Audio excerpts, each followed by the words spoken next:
ആദ്യം ഒരു പ്രാവശ്യം കപ്പൽ യാത്ര ചെയ്തപ്പോൾ കപ്പൽ മറിഞ്ഞിട്ട് അച്ഛൻ്റെ പല്ല് പൊട്ടിയിട്ടുണ്ടായിരുന്നു. ആളമാരി നിറയെ കൗതുക വസ്തുക്കളാണെന്ന് കേട്ടിട്ടുണ്ട്. അന്ന് എം ടി വന്നിട്ടില്ലായിരുന്നു, കേട്ടിട്ടേ ഉള്ളായിരുന്നു എന്ന്. പിന്നീട് നേരിട്ട് കണ്ടപ്പോഴാണ് അത് ബോധ്യമായത് എന്ന്. അച്ഛൻ പറയും അച്ഛൻ്റെ പാഴായി പോയ കൊല്ലാണ് 5 കൊല്ലം MP ആയതെന്ന്.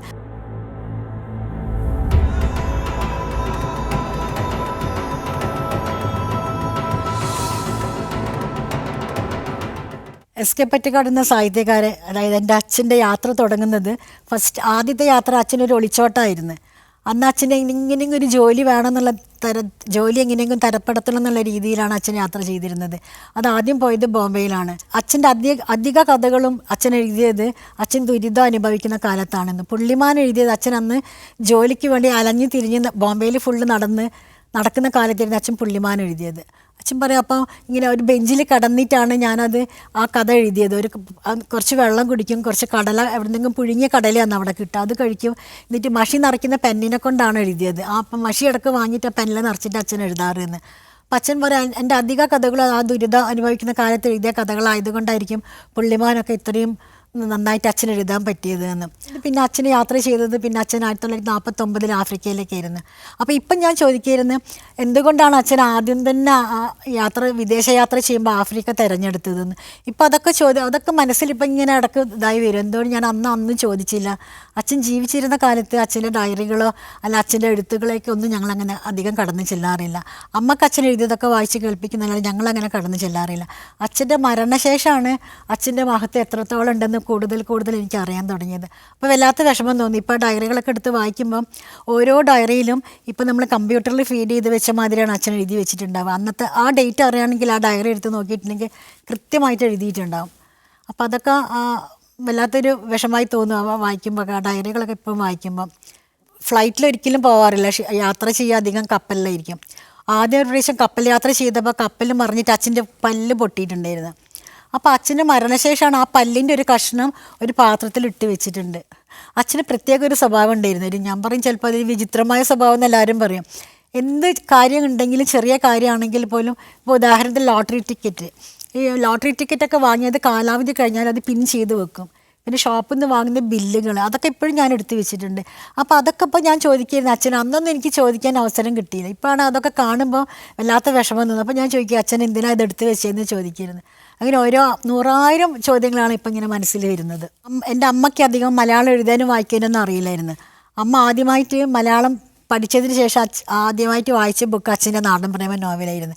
അപ്പോൾ പിന്നീട് അച്ഛൻ്റെ കൈയെഴുത്ത്, അച്ഛൻ എഴുതുന്ന എല്ലാ കൈയെഴുത്തും അമ്മയെ വായിച്ച് കേൾപ്പിക്കും. അപ്പോൾ അമ്മ ഒന്നും പ്രതികരിക്കാറില്ല. പക്ഷേ ഒരിക്കലും മാത്രം അമ്മ അതിന് പ്രതികരിച്ചു. അതൊരിക്കലും അച്ഛൻ വിദേശയാത്ര ചെയ്ത സമയത്ത് അച്ഛൻ ഇവിടെ ജർമ്മനിയിൽ എവിടെ പോയ സമയത്ത് ജർമ്മൻ ലേഡിയായിട്ട് സംസാരിക്കുകയുണ്ടായി. അപ്പോൾ ആ ലേഡി അച്ഛൻ്റെ ഓപ്പോസിറ്റ് സൈഡിൽ ഇരുന്നിട്ട് കാപ്പി കുടിക്കാമെന്ന് വെച്ചാൽ അച്ഛനെ കാപ്പിക്ക് ക്ഷണിച്ചു. അപ്പോൾ അവിടെ ഇരുന്ന് അച്ഛൻ കാപ്പി കുടിക്കുമ്പോൾ ആ ലേഡീൻ്റെ കയ്യിൽ എന്തോ ഒരു ശീല ചുറ്റിയിട്ടുണ്ടായിരുന്നു. അപ്പോൾ അച്ഛൻ ചോദിച്ചു അതെന്താന്ന്. അപ്പോൾ അവർ പറഞ്ഞു അതൊരു ചെറിയൊരു മുറിവാണ്, അതിങ്ങനെ. അപ്പം എന്താ മുറിവ്, അത് ആ തുണിയൊന്ന് അഴിച്ച് കാണിക്കുന്നുണ്ട്. അപ്പോൾ അവരിനെ തുണിയൊക്കെ അഴിച്ച് നോക്കുമ്പോൾ ചെറിയൊരു മുറിവ്. അപ്പോൾ അതെന്താ വെച്ചാൽ എനിക്ക് നിങ്ങളെ ഇഷ്ടമാണ്, ഈ തുണിമാരി കെട്ടിയിട്ടുണ്ട്, അതിന് തിരി കൊളുത്തു എന്നുള്ള രീതിയിലാണ് അവർ സംസാരിച്ചത്. അപ്പോൾ ആ ഭാഗം അമ്മ വായിച്ചപ്പം ഒരു പ്രാവശ്യം അച്ഛൻ പുറത്ത് പോയി വരുമ്പോൾ അമ്മക്ക് ഇങ്ങനെ വല്ലാത്ത വിഷമമായി ഇങ്ങനെ നിൽക്കുന്നത്. അപ്പോൾ എന്താണെന്ന് ചോദിച്ചപ്പോൾ അമ്മ അച്ഛൻ്റെ അടുത്ത് പറഞ്ഞു ആ ഭാഗം എന്തായാലും ഇതിൽ ചേർക്കാൻ പാടില്ല. അപ്പം അച്ഛൻ പറഞ്ഞു അതിന് വിവാഹത്തിന് മുമ്പുള്ള സംഭവമല്ലേ. അപ്പോൾ അമ്മ പറഞ്ഞല്ല, എനിക്ക് നിങ്ങൾ അത് എത്രയോ ആൾ വായിക്കുന്നതാണ്, അപ്പോൾ വേറൊരു സ്ത്രീനെ നിങ്ങളിങ്ങനെ ഇതാക്കുന്ന എനിക്കത് എന്തോ എനിക്കൊരു വിഷമമുണ്ടെന്ന്. അച്ഛൻ ആ ഭാഗം കംപ്ലീറ്റ് വെട്ടിയതിന് ശേഷമാണ് പിന്നെ ദേശത്തിൻ്റെ കഥ എഴുതിയത്. അപ്പോൾ അച്ഛൻ പറയും ആ ഭാഗം ഉണ്ടെങ്കിൽ ഏറ്റവും പ്രധാനപ്പെട്ട ഒരു ഭാഗമായിരുന്നു അത്. പക്ഷേ അമ്മേൻ്റെ ആ വാക്കിന് അച്ഛൻ അത്രമാത്രം മാനിച്ചിരുന്നു. നാടൻ പ്രേമൊക്കെ അച്ഛൻ്റെ വിവാഹത്തിന് മുമ്പ് എഴുതിയ നോവലാണ് നാടൻ പ്രേമ. അത് നാടൻ മുക്കത്ത് പോയിരുന്നിട്ടാണ് അച്ഛൻ അത് എഴുതിയത്. അതിൽ അച്ഛൻ എപ്പം പറയും ഇക്കോരൻ തന്നെ കഥാപാത്രമായിരുന്നു. അത് സിനിമ വന്നപ്പോൾ അത് മധുവായിരുന്നു. അപ്പോൾ ഇക്കോരൻ അച്ഛൻ ആദ്യം കൊല്ലണ്ടാവെന്നായിരുന്നു വിചാരിച്ചത്. പിന്നെ കഥ അവസാനം അച്ഛൻ എഴുതി വന്ന് ഗതി മാറി വന്നപ്പോൾ പിന്നെ ഇക്കോരനെ കൊല്ലേണ്ടി വന്നു എന്ന് അച്ഛൻ ഇതിനകത്ത് ഒരു ആർട്ടിക്കിൾ എഴുതി ഞാൻ വായിച്ചിട്ടുണ്ടായിരുന്നു. അച്ഛൻ ആദ്യം എഴുതിയ ചെറുകഥ രാജനീതി എന്ന് പറഞ്ഞൊരു കഥയായിരുന്നു. അതിന് മുമ്പ് അച്ഛന് ആദ്യത്തെ അവാർഡ് കിട്ടുന്നത് യവനികയ്ക്ക് പിന്നിൽ എന്ന് പറഞ്ഞൊരു കഥക്കായിരുന്നു അച്ഛന് അവാർഡ് കിട്ടിയത്. അതെന്ന് വെച്ചാൽ അന്നത്തെ മദിരാശി സർക്കാരിൻ്റെ വകയിലൊരു പുരസ്കാരമായിരുന്നത്. പക്ഷേ ഈ അവാർഡൊക്കെ കിട്ടുന്നതിനെക്കാട്ടി മുമ്പ് അച്ഛൻ 6th 4th പഠിക്കുന്ന സമയത്ത് അച്ഛനൊരു പുരസ്കാരം കിട്ടിയ കഥ അച്ഛൻ രസകരമായി ഞങ്ങൾക്ക് പറഞ്ഞു തന്നിട്ടുണ്ടായിരുന്നു. അതെന്താണെന്ന് വെച്ചാൽ ഒരിക്കൽ അച്ഛൻ്റെ അധ്യാപകൻ കുട്ടികളുടെ അടുത്ത് പറഞ്ഞു ശർക്ക വിഷയമാക്കിയിട്ട് ഒരു ഉപന്യാസം എഴുതാൻ വേണ്ടിയിട്ട്. അപ്പോൾ ആ ക്ലാസ്സിൽ എപ്പോഴും അവാർഡ് പ്രൈസ് വാങ്ങുന്ന നന്നായി പഠിക്കുന്ന ഒരു കുട്ടിയുണ്ട്. അപ്പോൾ എല്ലാ പ്രാവശ്യവും ആ കുട്ടിക്കാണ് സമ്മാനം കിട്ടാറ്. അപ്പോൾ ആ കുട്ടി ചർക്ക എന്ന് കേട്ടത് ചക്ക എന്നായിരുന്നു. അപ്പോൾ ആ കുട്ടി ചക്കേനെ പറ്റി എഴുതി, അച്ഛൻ ചർക്കേനെ പറ്റി എഴുതി. അപ്പോൾ അച്ഛൻ പറയും എൻ്റെ ആദ്യത്തെ അവാർഡ് എനിക്ക് കിട്ടിയത് ആ ചർക്കേനെ പറ്റി എഴുതിയ അവാർഡാണെന്ന്. അതാണ് അച്ഛൻ ആദ്യമായിട്ട് ചെറിയ 4th 6th പഠിക്കുമ്പോൾ അച്ഛൻ എഴുതിയ കഥയാണത്. അച്ഛന് ചെറുപ്പത്തിൽ അച്ഛന് കവിയാകാനായിരുന്നു ആഗ്രഹം. അച്ഛൻ എപ്പോഴും പറയും വള്ളത്തോളിനെ പോലെ ഒരു കവിയായി തീരാൻ അച്ഛൻ എപ്പോഴും പ്രാർത്ഥിക്കാറ്. അന്നൊക്കെ അച്ഛനും അച്ഛനും കൂടി കൊട്ടിയൂർ പോയിരുന്നു. അപ്പോൾ ആ അമ്പലത്തിൽ പോയി നിന്ന് പ്രാർത്ഥിക്കുക അച്ഛൻ ഇതാണ് എന്നെയും വള്ളത്തോളിനെ പോലെ ഒരു കവിയാക്കി തരണേ എന്നുള്ളത്. പക്ഷെ പിന്നീട് എന്തുകൊണ്ടും അച്ഛൻ കവിതയിലേക്ക് അങ്ങനെ കടന്നിട്ടില്ല, പിന്നെ എഴുത്തിലേക്കാണ് കിടന്നത്. പിന്നെ ഈ രാജനീതി കഥ എഴുതി. പക്ഷെ അച്ഛൻ പറയും അച്ഛന് എഴുതുന്നതിനെക്കാട്ടൊക്കെ അച്ഛന് മനസ്സിന് സംതൃപ്തി നൽകുന്നത് യാത്ര ചെയ്യുമ്പോഴാണെന്ന്. എത്ര യാത്ര ചെയ്താലും മതിയാവില്ല എന്ന് അത് പറയുന്ന അച്ഛൻ എന്ന് വെച്ചാൽ ഓരോ രാജ്യത്ത് ചെല്ലുമ്പോഴും ഓരോ മുഖങ്ങളാണ് നമ്മൾ ഒരു പ്രാവശ്യം ഒരു സ്ഥലത്ത് കണ്ട മുഖങ്ങളല്ല പിന്നീട് കാണുന്നത്.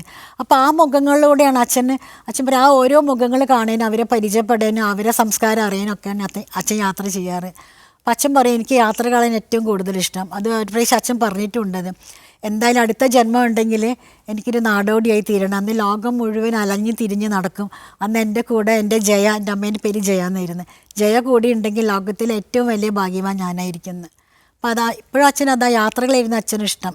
എഴുത്തിനെക്കാട്ട് അച്ഛൻ ഇഷ്ടപ്പെട്ടത് യാത്രകളായിരുന്നു. അച്ഛൻ അതേമാതിരി വിദേശയാത്രയ്ക്ക് പോയി വരുമ്പം അവിടുന്ന് എവിടെ പോയി വരുമ്പോൾ എന്തെങ്കിലും ചെറിയൊരു കളക്ഷൻ അച്ഛൻ ആ സ്ഥലത്തിൻ്റെ ഓർമ്മക്കായി കൊണ്ടുവരാറുണ്ട്. ഒരു പ്രാവശ്യം ചെക്കോസ്ലോവാക്കിയ പോയപ്പോൾ ഡിന്നർ സെറ്റ് അവിടുത്തെ രാജാവ് അച്ഛന് സമ്മാനമായി കൊടുത്തതായിരുന്നു. അതിൻ്റെ മേലെ ആ കപ്പിൻ്റെ മേലെ ഗോൾഡ് പ്രിൻറ്റ് ചെയ്തിട്ട് ഹാൻഡ് പെയിൻറ്റിങ് ആയിരുന്നു. അത് അച്ഛൻ പൊട്ടാതിരിക്കാൻ അച്ഛൻ പറഞ്ഞു അന്ന് അച്ഛൻ ഫ്ലൈറ്റിലായിരുന്നു വന്നത്, അത് മടിയിൽ വെച്ചിട്ടായിരുന്നു കൊണ്ടുവന്നത് എന്ന് പൊട്ടാണ്ട് നിൽക്കാൻ വേണ്ടിയിട്ട്. അത് വീട്ടിൽ കുറേ കാലം ഉണ്ടായിരുന്നു. ഇപ്പം അത് അച്ഛൻ്റെ സാംസ്കാരിക നിലയത്തിൽ അച്ഛൻ്റെ പേരിലുള്ള അവിടെ ആ കളക്ഷൻസൊക്കെ വെച്ചിട്ടുണ്ട്. ചന്ദ്രകാന്തത്തിൽ അളമാരി നിറയെ കൗതുക വസ്തുക്കളായിരുന്നു. ഒരിക്കലും MT എഴുതിയ ഓർക്കുന്നുണ്ട്, അളമാരി നിറയെ കൗതുക വസ്തുക്കളാണെന്ന് കേട്ടിട്ടുണ്ട്. MT വന്നിട്ടില്ലായിരുന്നു, കേട്ടിട്ടേ ഉള്ളായിരുന്നു. പിന്നീട് നേരിട്ട് കണ്ടപ്പോഴാണ് അത് ബോധ്യമായത് എന്ന്. പിന്നെ അച്ഛന് ജ്ഞാനപീഠം കിട്ടിയപ്പം ഒരുപാട് കളക്ഷൻസ് ഉണ്ടായിരുന്നു. എല്ലാം ഇപ്പോഴും കുറേയൊക്കെ വീട്ടിലുണ്ട്, കുറേ അച്ഛൻ്റെ സ്മാരകത്തിലും വെച്ചിട്ടുണ്ട് ഇപ്പോഴും. അതൊക്കെ അച്ഛനും സുകുമാർ അഴീക്കോടും ഇരുചേരികളിൽ മത്സരിച്ച ആൾക്കാരാണ്. പക്ഷെ അവർ ആത്മസുഹൃത്തുക്കളായിരുന്നു. MP ആയി നിന്ന സമയത്ത് അച്ഛൻ ജയിച്ച സമയത്ത് സുകുമാർ അഴീക്കോടിനാണ് എതിരായിട്ട് നിന്നത്. വീട്ടിലെപ്പോഴും വരികയായിരുന്നു സുകുമാർ അഴീക്കോട്. അന്ന് യൂണിവേഴ്സിറ്റിയിൽ VC ആയി നിന്ന സമയത്തൊക്കെ വീട്ടിൽ വന്ന് അധിക ദിവസം ഊണ് കഴിച്ചിട്ടൊക്കെയാണ് പോവാറ്. അപ്പോൾ ഇപ്പം പിന്നെ ജ്ഞാനപീഠ അവാർഡ് കിട്ടിയ സമയത്ത് എല്ലാ പ്രസംഗത്തിനും മുൻപിൽ സുകുമാർ അഴീക്കോടായിരിക്കും ഉണ്ടാവുക. സുകുമാർ അഴീക്കോടിൻ്റെ പ്രസംഗം ഉണ്ടെന്ന് കേട്ടാൽ ഞാൻ ആ പരിപാടി കഴിയുന്നവരെ അത് പ്രസംഗം കേട്ടതിന് ശേഷമാണ് മടങ്ങിപ്പോവാറ്. എന്ത് രസത്തിൽ അദ്ദേഹം ആദ്യം തുടങ്ങി അവസാനം എത്തുമ്പോൾ ആ ഒരു ശൈലിയുണ്ട് അദ്ദേഹത്തിൻ്റെ പ്രസംഗത്തിൻ്റെ. അത് ഞാൻ മറ്റാരിലും അത് ആ ഒരു രീതി കണ്ടിട്ടില്ല. അച്ഛൻ പറയും അച്ഛൻ്റെ പാഴായിപ്പോയ കൊല്ലാണ് 5 കൊല്ലം MP ആയതെന്ന്. അന്ന് അച്ഛൻ ആകെ സമ്പാദിച്ച ഒരു ടെലിഫോൺ മാത്രമാണ്. അതിനടുത്തൊന്നും ടെലിഫോൺ ഇല്ലായിരുന്നു, ഞങ്ങളെ വീട്ടിൽ മാത്രമായിരുന്നു ഉള്ളത്. അത് ആകെയുള്ള സമ്പാദ്യമാണ് അത്.